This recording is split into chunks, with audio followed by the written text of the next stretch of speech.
سب سے آخری شہید جو جنگ لڑ کے شہید ہو سکتے تھے وہ ابو الفضل العباس تھے. جب تینوں جنازوں کو دیکھ لیا حالی میں رخصت اب مجھے اذن ہے. کتنے تابعدار ہیں, کتنے وفاشیار ہیں, مقتل میں بھی نہیں جاتے مگر اپنے مولا سے پوچھ کے جاتے ہیں, اذن لے کے جاتے ہیں. عزاداروں اگر دیکھیں تو تاریخ یہ بھی کہتی ہے عباس کا وطیرہ تھا روز عاشور, اور عقل لگتی بات بھی یہ ہے کہ سارا دن امام حسین کے ساتھ ایسے رہے جیسے سایہ ساتھ رہتا ہے. سارا دن امام حسین کے ساتھ ایسے رہے جیسے سایہ انسان کے ساتھ ہوتا ہے. اور بات بھی کچھ عقل لگتی ہے. اتنا بڑا خطرناک ماحول, اتنی بڑی ظالمانہ جنگ, ہر طرف حسین مولا کے لیے خطرہ تھا. تو بتائیے اس خطرناک اور خوفناک ماحول میں کیا عباس کا فریضہ نہیں مولا کے ساتھ ساتھ رہے, جدھر مولا جائے ساتھ رہے, اور اگر ساتھ رہے کہ یقیناً ساتھ رہے. تو جب علی اکبر کا لاشا آیا تو عباس ساتھ تھے, جب قاسم کا جنازہ آیا تو عباس ساتھ تھے. غرضے کے سارا دن لاشیں اٹھاتے رہے, زخم کھاتے رہے, اور پیاس کی شدت میں اضافہ ہوتا رہا. اب آخر میں آ کے کھڑے ہیں اور کہتے ہیں دل زندگی سے تنگ پڑ گیا ہے, دل جینے کو نہیں چاہتا, مجھے اذن ہو تو میں ان ظالموں سے اپنا انتقام لوں. مولا نے فرمایا اے میرے عباس, انتقام سے پہلے فطلب لہؤلاء الاطفال شربة من الماء, ان کے لیے کچھ پانی تو مانگ لو. معلوم ایسا ہوتا ہے بچوں کے دستے ہاتھوں میں خشک پیالے اٹھائے, العطش العطش الماء الماء کہتے ہوئے خیموں میں گھوم رہے ہوتے تھے. ہاں میں کیوں نہ یاد کر لوں, میرے محترم ڈاکٹر صاحب اس محفل میں موجود ہیں, ہم ان کے ساتھ ہم سفر تھے. تہران سے ہماری بس قم کو جا رہی تھی, بس کے ڈرائیور نے غلطی کی, بس میں پانی نہ رکھا. ڈاکٹر صاحب کا 3-4 سال کا بچہ اس وقت پانی مانگنے لگا, بس میں پانی تھا نہیں. وہ کبھی ماں کو پکڑتا تھا اماں پانی, کبھی باپ کو پکڑتا تھا اماں پانی, اور ہم سب پریشان تھے. کہتے تھے 1 گھنٹے تک بس قم پہنچے گی نہیں, اس بچے کو صبر دلائے تو کیسے دلائے. عزادارو 1 گھنٹے کے لیے اس بچے کے پانی نے ہم سب کو پریشان کر دیا. اللہ جانے عباس تو کتنا پریشان ہے, اللہ جانے میرے آقا حسین تو کتنے پریشان ہو.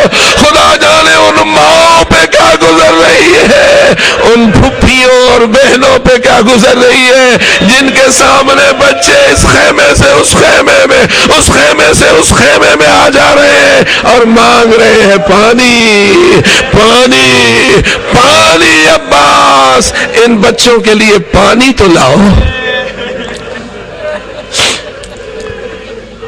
گئے حضرت عباس, پہلے پانی مانگا, روایات کے مطابق پہلے پانی مانگا. ظالموں تمہیں شرم نہیں آتی, ہر ایک کے لیے راستہ کھلا ہے, بند ہے تو اب ہندو رسول کے بچوں کے لیے پانی دو. سنو گے جواب دینے والا شمر سامنے آیا. یہ کوئی انتہائی خبث باطن اور انتہائی ذلت والا شخص تھا, سنگ دلی میں انتہا کو پہنچا ہوا تھا.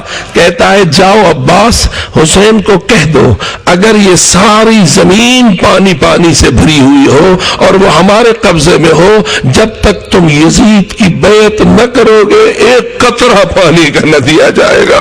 حضرت عباس مسکرائے. اس کے یہ جملات روایت کہتی ہے 1 چلو پانی کا بھرا اور پھر اسے دریا میں پھینک دیا. ایک شعر کہا جہاں میرا آقا بھی پیاسا ہو, ان کے چھوٹے چھوٹے بچے بھی پیاسے ہو, میرے لیے کیسے روا ہے کہ میں پانی پی لوں.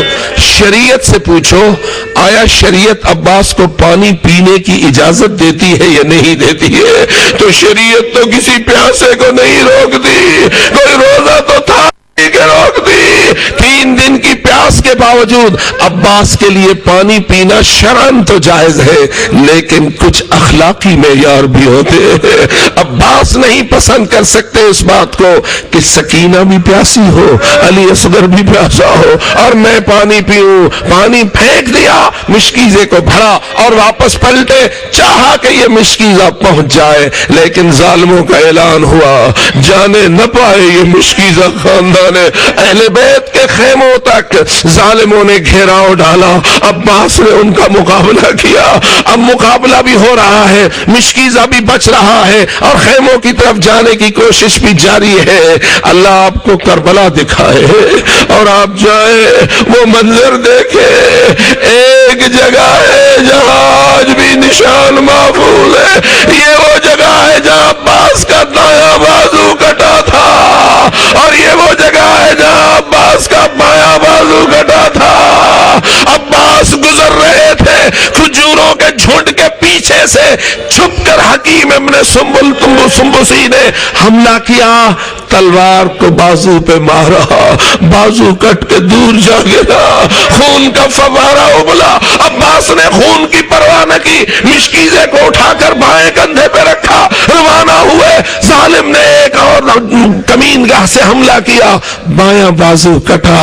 جب دونوں بازو کٹ گئے، اے عباس کے رجز بلند ہوئے، اگر تم نے میرے بازو کاٹ دیے ہیں تو کیا ہوا؟ میں اپنے رسول کے دین کے دفاع اور اپنے امام کی تابعداری سے کبھی بے وفائی نہیں کر سکتا، لیکن جو بات مشکل تھی وہ یہ، جس کے دونوں بازو کٹ جائے وہ مشکیزہ کیسے سنبھالے؟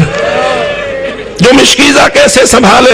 روایت یہاں جی منظر بیان کرتی ہے کہ حضرت عباس نے گرتے ہوئے مشکیزے کے تسمے کو اپنے دانتوں سے پکڑا، دانتوں سے پکڑ کے مشکیزے کو جھٹکا دیا، مشکیزہ گود میں رکھا، اپنے بدن کو مشکیزے کے اوپر ڈالا، کسی طرح مشکیزہ بچوں تک پہنچ جائے۔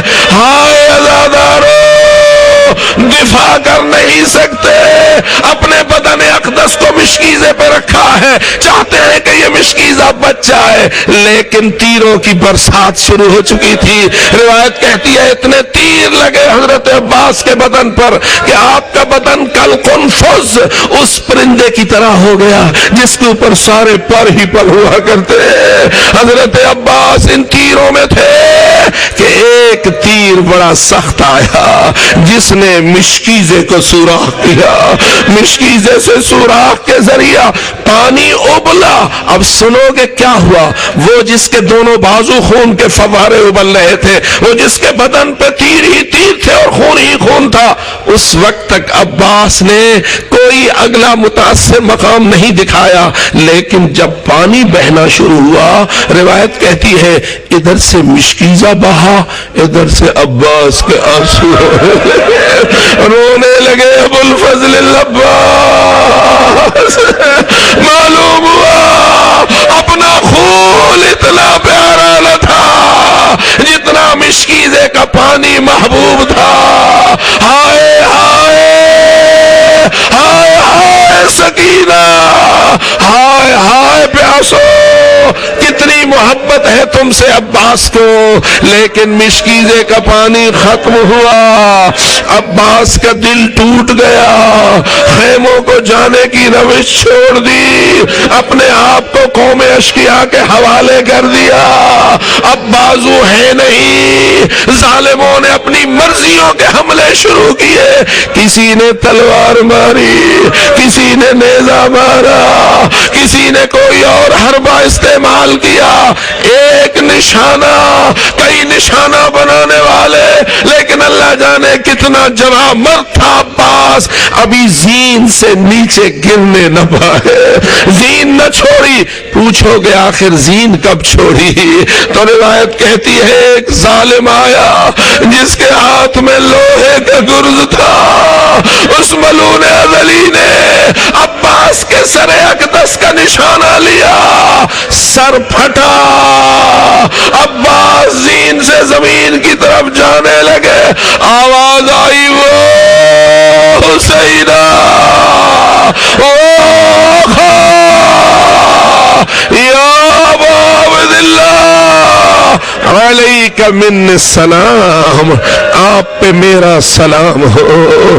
یہ سلام جو شہادت گاہ سے بلند ہوتا تھا اور الوداعی سلام کی حیثیت رکھتا تھا، یہ مولا کے لیے بڑا سخت ہوا کرتا تھا، مولا کے لیے بڑا سنگین ہوا کرتا تھا۔ یقیناً ہر شہید کا سلام الوداع اگر سخت تھا تو بتائیے عباس کا سلام کتنا سخت ہوگا، ابو الفضل العباس کا کتنا سخت ہوگا۔ عزادارو بس اتنا ہی کہہ سکتا ہوں، ادھر سے عباس کا سلام آیا، ادھر سے تیرے آقا نے اٹھنا شروع کیا، بڑے لیکن آواز آ رہی تھی، الا للکسرت ظہری وقلت حیلتی، ہائے ہائے میری کمر ٹوٹ گئی، ہائے میری کمر ٹوٹ گئی۔